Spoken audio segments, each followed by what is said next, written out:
Watch closely, Sakura. See how that tester just frowned at the loading screen?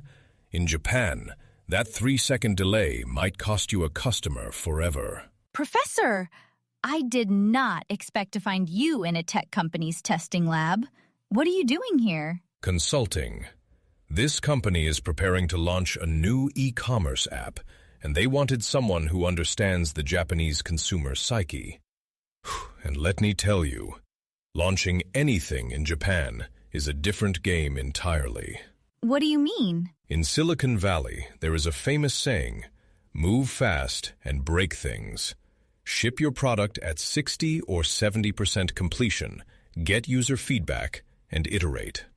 But try that approach in Japan, and you might find yourself with 0 users before you even start iterating. Is the Japanese market really that strict? Let me show you some numbers. A recent consumer survey of 1,000 Amazon users in Japan found that roughly 60% actively avoid products with star ratings below 4.0. Not 4.5, 4.0.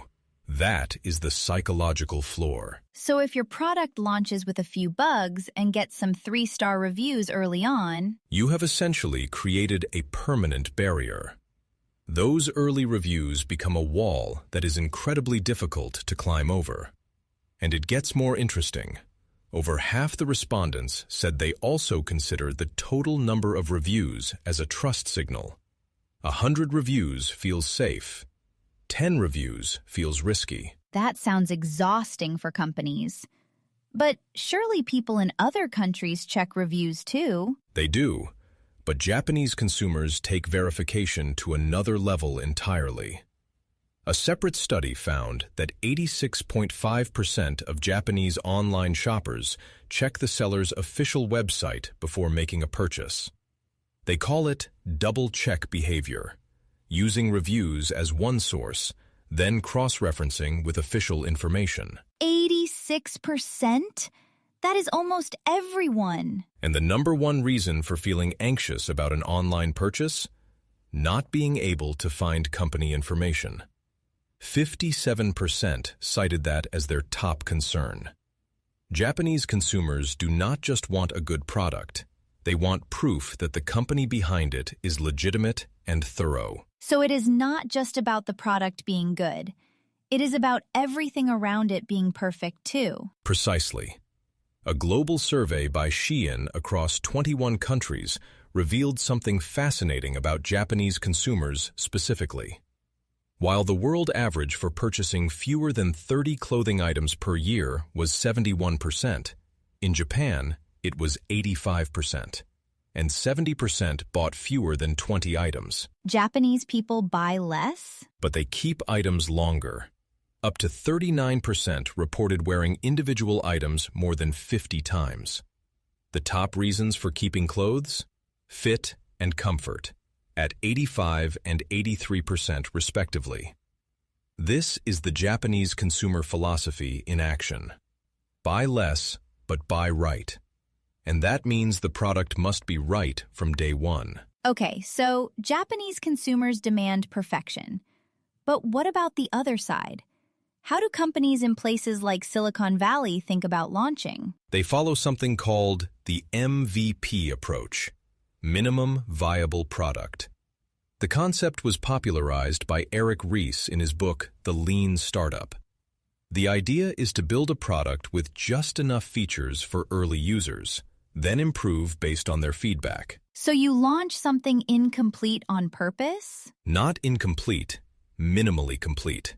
There is a difference. Airbnb started as a simple website offering air mattresses during a conference. Buffer began as just a landing page to test if people wanted a social media scheduling tool. These companies became billion-dollar businesses by starting small and learning fast. That sounds smart. But, Professor, would that work in Japan? That is the million-dollar question. Or should I say, the 150 million yen question. The honest answer is, not without significant adaptation. Japanese consumers are what researchers call cautious buyers. Even as AI transforms shopping experiences globally, Japanese consumers continue prioritizing products that are right for them and will last, choosing carefully rather than trying and returning. So the try it and return culture that works in America does not translate here. Exactly. In America, returning a product is normal. In Japan, needing to return something feels like a failure, both for the consumer and the company. This seems like an impossible gap to bridge. How can a company innovate quickly if consumers expect perfection from the start? But some Japanese companies have found clever solutions. Let me tell you about a company called 10X that develops an e-commerce platform for grocery delivery. Their quality engineer proposed what he calls the continuous testing model. Testing is not a phase, it is an ongoing activity. What does that look like in practice? When they launched a major new feature for their picking app, they split it into 3 releases. First release, their own employees tested it in a real store environment. Second release, they attended partner staff training sessions and had actual store workers try it. Third release, full public launch. So by the time real users touched it, it had already been tested twice in real conditions? Exactly. And the result? 0 system failures. Only a handful of support inquiries. They achieved the Japanese standard of near perfection at launch while still using an iterative approach behind the scenes. That is brilliant. They iterate before the public sees it, so the public only experiences the polished version. You have grasped the key insight. The iteration happens, but it is hidden from the end consumer. The Japanese consumer gets their expected perfection, and the company gets the benefits of agile development. It is the best of both worlds. So, for someone from overseas looking to enter the Japanese market, what is the takeaway? 3 things. First, raise your quality floor. Your MVP for Japan needs to be what other markets might consider a mature product. Aim for that 4-star rating from day 1. Set the bar higher from the start. Second, iterate invisibly. Use beta programs, employee testing, and partner trials, but present the public-facing product as polished and complete. The Japanese concept of omotenashi, or wholehearted hospitality, extends to digital products. Users should never see the kitchen. Like a restaurant where the food arrives perfectly plated, even though there is controlled chaos in the back. Perfect analogy. And third, invest in trust signals early. Build your official website thoroughly. Encourage detailed reviews. Make company information transparent and easy to find. Remember, 86% of your potential customers will check. Professor, I feel like I just watched a masterclass through this one-way mirror.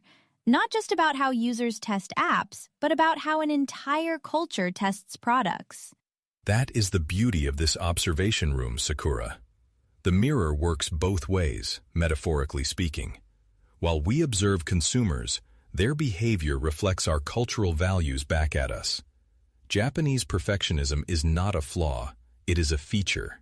It drives companies to do better. The challenge is finding the right pace between perfection and progress. Buy less, buy right. Launch right, then quietly improve. Now you are thinking like a Japanese consumer and a global entrepreneur at the same time. Not bad for an afternoon in an observation room. You've been listening to Narrative Japan. Until next time, stay curious and keep listening for the whispers beneath Japan's economy.